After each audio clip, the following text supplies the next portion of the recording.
Es Ecuador, finales de los años 70. En las comunidades rurales que bordean la cordillera de los Andes, empieza a correr un rumor que hiela la sangre. Las niñas se están desapareciendo. Salen al mercado, a buscar agua o de camino a la escuela, y simplemente se esfuman. Al principio, la policía local asume lo de siempre: fugas del hogar, accidentes en la geografía hostil. Pero el número de ausencias empieza a desafiar toda lógica. Lo que las autoridades tardarán años en comprender es que no se enfrentan a un misterio de la naturaleza, sino a un depredador itinerante. Un hombre que camina entre la multitud sin levantar sospechas, impulsado por una de las mentes más perturbadas de la historia criminal moderna. Su nombre es Pedro Alonso López.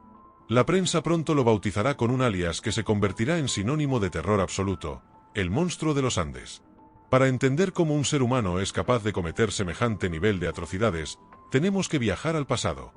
No para justificarlo, porque la maldad de sus actos no tiene justificación posible, sino para desarmar el engranaje de su mente. Y ese viaje nos lleva a una Colombia sumida en el caos y la violencia en el año 1948.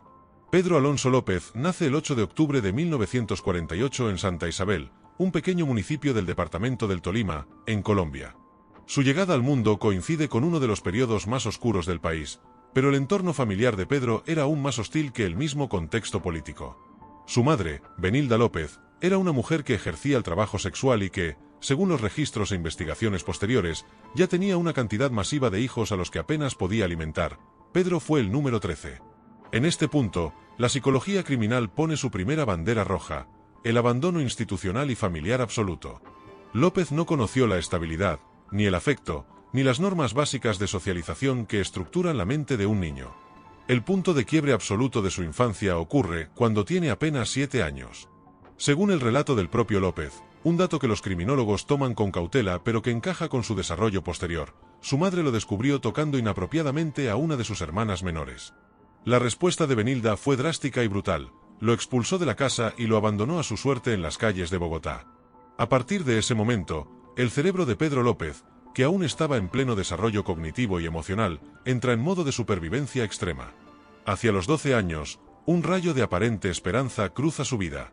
Una mujer de buena fe lo rescata de la indigencia y lo inscribe en un internado.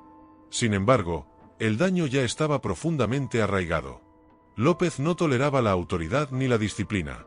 Así que volvió a las calles, pero ya no era el niño indefenso de antes. Su adolescencia estuvo marcada por pequeños hurtos, arrestos menores y un resentimiento creciente hacia la sociedad que, a sus ojos, lo había desechado. La criminología clínica sugiere que en esta etapa de transición a la adultez, López empezó a desarrollar los rasgos nucleares de un trastorno de la personalidad antisocial y rasgos psicopáticos severos: una total ausencia de empatía, desprecio por las normas sociales y una alarmante incapacidad para sentir culpa. El niño abusado estaba a punto de convertirse en el abusador. La metamorfosis de víctima a verdugo se completó en la oscuridad de una celda. A finales de los años 60, López es arrestado por robo de vehículos y encerrado en una de las prisiones más peligrosas de Colombia. Allí dentro, fue violado de forma masiva por un grupo de reclusos. Pero esta vez, algo se rompe definitivamente en su psiquis. Días después, López busca a sus agresores en los pasillos de la cárcel y con un arma blanca de fabricación artesanal, asesina a 3 de ellos. Aquella fue la primera vez que derramó sangre, y la sensación de poder absoluto sobre la vida y la muerte lo embriaga. Al salir en libertad en 1978, la cárcel no lo ha reformado, ha perfeccionado su sadismo. Para evitar a las autoridades colombianas, cruza la frontera hacia Perú. Es allí, en el año 1978, donde comienza su verdadera escalada de violencia generalizada. López se da cuenta de que las niñas de comunidades indígenas y de sectores extremadamente pobres son el blanco perfecto. Su método de atracción es puramente manipulador y aprovecha la inocencia más vulnerable. López no usó la fuerza bruta para el rapto. Se acercaba a las niñas en mercados o plazas fingiendo ser un extranjero perdido, un comerciante amable o un buen samaritano que necesitaba ayuda para cargar unas bolsas. A veces les ofrece dulces, unas pocas monedas o baratijas brillantes. Las pequeñas caminan con él por voluntad propia, alejándose de la seguridad del pueblo hacia la boca del lobo. La primera víctima de esta serie de asesinatos fue una niña de apenas 9 años en territorio peruano. Una vez que la tuvo completamente aislada del mundo, el terror psicológico fue inmediato. López la inmovilizó, anulando cualquier capacidad de defensa con su fuerza física. Lo que vino después fue un despliegue de brutalidad sexual extrema, prolongado deliberadamente para saciar su necesidad de control absoluto. Para López, el orgasmo no era el final del acto. El clímax real lo alcanzaba al mirar los ojos de su víctima en el momento exacto en que se apagaba su existencia. Con una frialdad quirúrgica, colocaba sus manos o una cuerda alrededor del cuello de la menor y comenzaba a apretar, obligándola a mirarlo fijamente mientras la pequeña agonizaba. La autopsia psicológica posterior de este modus operandi reveló un sadismo puro. La asfixia manual le permitía sentir físicamente cómo la vida se desvanecía del cuerpo, un macabro ritual que repetiría de forma idéntica, una y otra vez, durante los siguientes 2 años. Al terminar, enterraba el cuerpo boca abajo en la arena o la tierra andina, un gesto que los expertos interpretan como un desprecio absoluto hacia la dignidad humana de la víctima, asegurándose de que nadie encontrara lo que quedaba de ella. Solo en Perú, bajo esta misma mecánica de engaño, sometimiento y asfixia lenta, López confesaría haber arrebatado la vida de más de 100 niñas antes de ser expulsado del país por las propias comunidades locales, obligándolo a trasladar su territorio de caza hacia Ecuador. El verdadero horror se desata dentro de la sala de interrogatorios. López no se muestra intimidado, ni desafiante, ni arrepentido. Al contrario, su narcisismo patológico aflora con una locuacidad espeluznante. Ante los ojos atónitos de los investigadores, el detenido empieza a hablar. Y no se detiene. Confiesa haber violado y asesinado a más de 300 niñas a lo largo de 3 países, Colombia, Perú y Ecuador. ¿Por qué niñas?, le preguntan los peritos. Su respuesta congela la habitación: porque son inocentes. Me gustaba mirar sus ojos limpios mientras se les iba la vida. Matar de noche es un desperdicio, no puedes ver el momento exacto en que mueren. Al principio, los fiscales y la policía ecuatoriana escuchan la cifra con absoluto escepticismo, pero para demostrar que no está mintiendo, López se ofrece a guiarlos. La comitiva policial traslada al criminal a terrenos desolados y áreas periféricas de Ambato. López camina con tranquilidad, señalando puntos específicos en la tierra con el dedo, como quien desentierra recuerdos de un jardín. Aquí hay una, allá enterré a otra, dice con frialdad. Las palas empiezan a cavar bajo la lluvia andina. Lo que la tierra empieza a escupir supera cualquier pesadilla cinematográfica. Ropa infantil. Huesos pequeños. Restos en avanzado estado de descomposición. López se refiere a los cadáveres como sus muñequitas. En pocos días, las autoridades recuperan los cuerpos de 53 niñas, solo en los sitios que él mismo señala en Ecuador.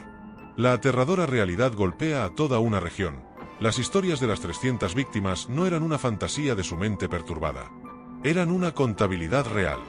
Con los cementerios clandestinos al descubierto, la sociedad exigía una pena ejemplar. Pero aquí es donde todo da un giro indignante, un fallo en el sistema que roza el absurdo y la complicidad. En 1980, las leyes de Ecuador no contemplaban la cadena perpetua ni la pena de muerte. La condena máxima por asesinato era de tan solo 16 años de prisión. Pedro Alonso López fue sentenciado a esa pena miserable.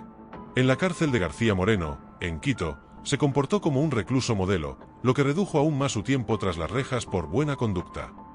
En 1994, tras cumplir solo 14 años, López salió caminando por la puerta principal como un hombre libre.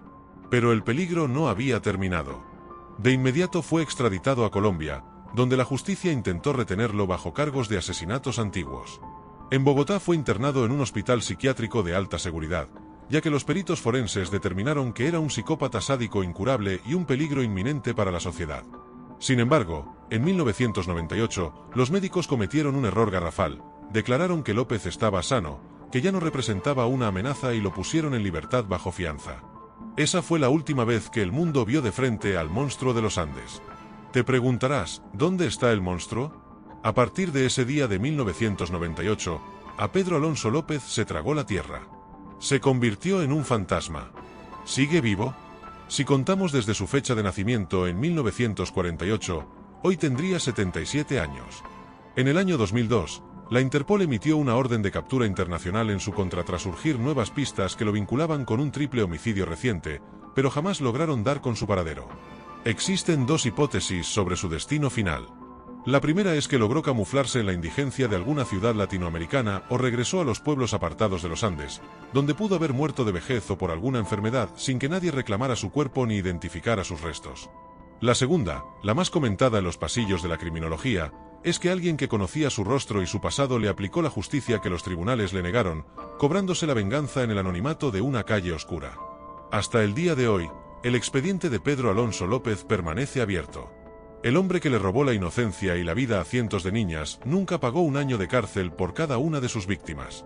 Dejó tras de sí un rastro de dolor imborrable en las cordilleras andinas y una pregunta incómoda que todavía nos persigue: ¿murió en el olvido o sigue caminando entre nosotros? ¿Y tú, qué opinas?